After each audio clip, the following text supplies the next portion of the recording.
May panibagong kaso ng MERS coronavirus sa Saudi Arabia. At dahil po sa naturang karamdaman, apektado ngayon ang ilang negosyo. Mula Jeddah, Saudi Arabia, nagpapatrol Middle East correspondent Frank Resma. 13 bagong kaso ang dumagdag pa sa naitalang may Middle East Respiratory Syndrome, coronavirus o MERS-CoV sa Saudi. Sa tala ng Saudi Ministry of Health, umaabot na sa 244 sa Saudi ang nagkasakit ng MERS-CoV. 75 dito ang namatay.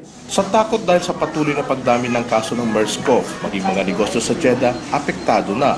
Ang ilan umiiwas sa matataong lugar gaya ng mga restaurant, malls at ibang pasyalan. Nag-iingat kami kasi kalat na rito eh. Extra ingat na lang ang mga kumakayod na OFW sa gitna ng banta. Kailan po tayong maglagay ng mask? Mahirap na po kasing makipagsapalaran. Pero sa mga nagpipilgrimage na Muslim o mga nag-uumra, hindi maiwasang maalarma. Ang Jeddah kasi ang pinakamalapit na airport para sa mga naglalakbay papunta sa Makkah. Milyon-milyon ang dumadagsa kada taon para mag-umra o mag-hajj. Nababahala rin ang mga Pinoy na magbabakasyon sa Pilipinas tulad na ng pamilya Solis na kasama ang mga maliliit nilang anak.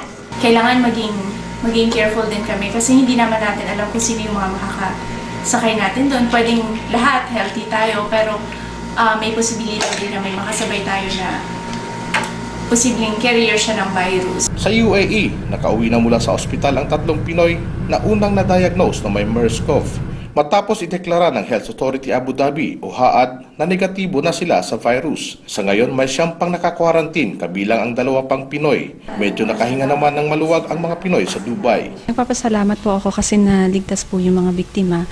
At least po yung mga pamilya po nila sa Pilipinas hindi na po sila mag-aalala. Pinaalalahanan din ng DFA mga Pinoy sa Middle East na laging maghugas ng kamay, takpan ng bibig at ilong kung uubo o sisinga, o kumonsulta agad sa doktor kung may sintomas ng MERS-CoV. Frank Resma, Patrol ng Pilipino, Middle East.